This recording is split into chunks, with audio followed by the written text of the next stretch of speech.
Welcome back into Talking Fitchburg. Joining us today from the Fitchburg Star, our star, Kimberly back.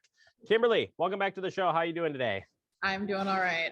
I don't appreciate the star of Fitchburg.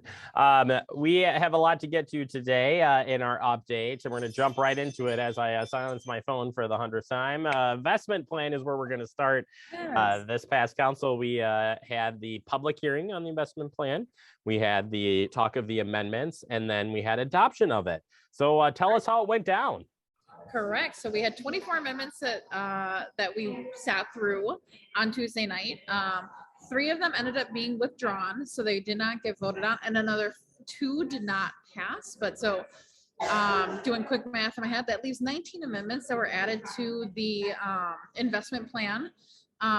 For context, for people who do not know, the investment plan is made up partially of American Rescue Plan Act funds.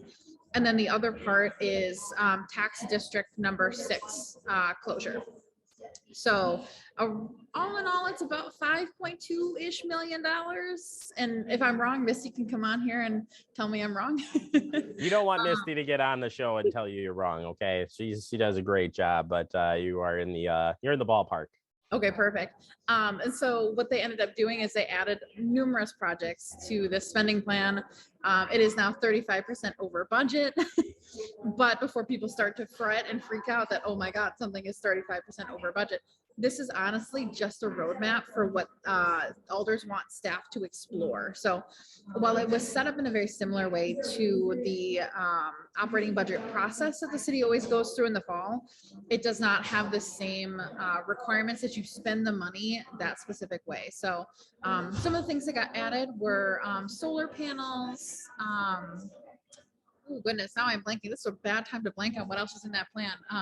District 1, like speed bumps or speed tables, and then adding some funding for the Healthy Neighborhoods Initiative. So a lot of different things all throughout the city, more election equipment. So lots of different things that cover lots of different aspects of the city. So that money all either has to be spent by 2024 or has to be agreed to in contract by 2026.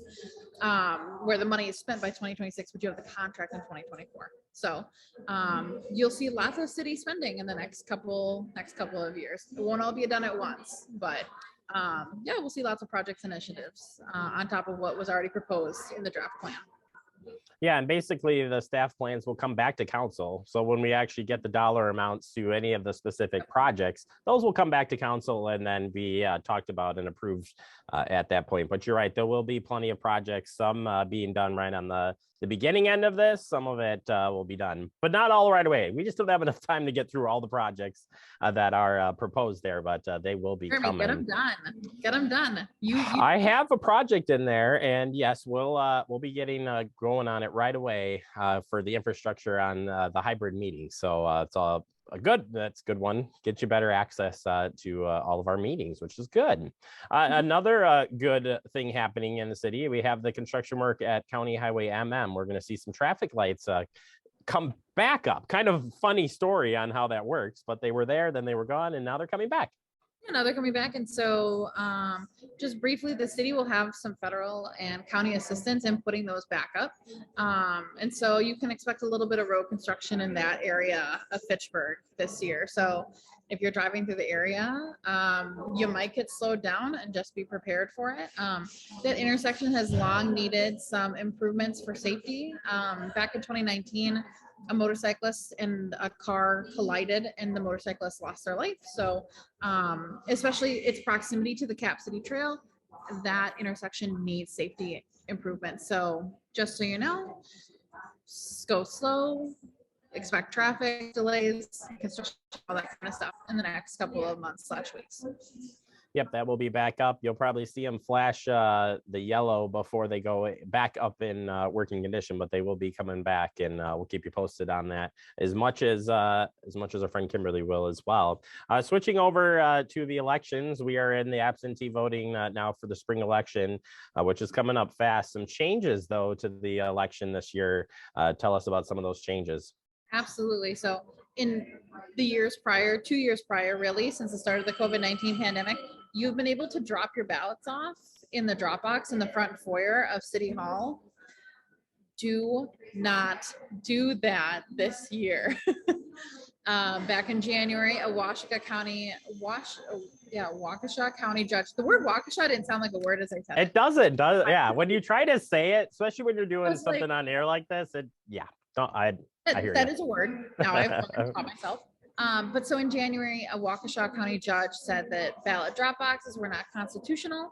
And so while they were allowed to be used for the February primary, which Fitchburg did not have a primary, but they are not allowed to be used going forward. So instead of putting your ballot in that drop box, take it inside and hand it directly to the city clerk or one of the city clerk staff members. Because otherwise you don't want your vote to not get counted. So make sure you're doing that in the correct procedures. And then the other thing is that in-person absentee voting runs through April 1st. And so if you want to go cast your ballot in person, but want to skip the lines of the election day, you're able to do that from 7:30 a.m. to 4:30 p.m. on weekdays. The only day you're not allowed to do it between now and election on a weekday is the day before the election. So there is no advance voting or no early in-person voting on April 4th, but up until the 1st, you can go in and early vote. And we'll have an extra half hour open on the 1st. We'll be open until 5 here at City Hall to get your absentee voting in. And you can only turn in we emphasize your ballot only when you drop off your absentee ballot. That is a change as well. So you can't accept anybody but your absentee ballot. So if you're, bringing your spouse's one along, it's not going to work. Don't do that either. We have signs posted up in our vestibule here, so you can't miss it.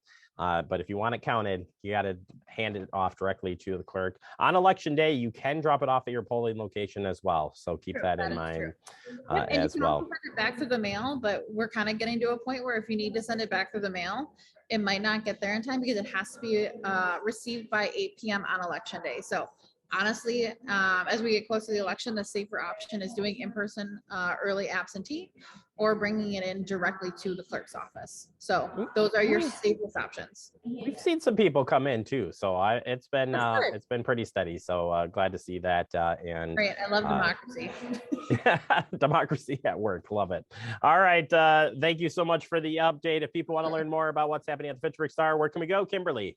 Of course, you can always go to the fitchburgstar.com where we have not only city news, we have schools news from our 3 school districts here in Fitchburg, as well as sports and lots of other fun stuff. So it's a great place to go to get informed and stay informed. News you can use, right? Oh, I always think so. I love that term. All right, Kimberly, thank you so much for the update. We'll check back in with you real soon. Thanks. All right. Like I said, check out the Fitchburg Star website for more information. We'll take a quick break. More to come. You are watching Talking Fitchburg.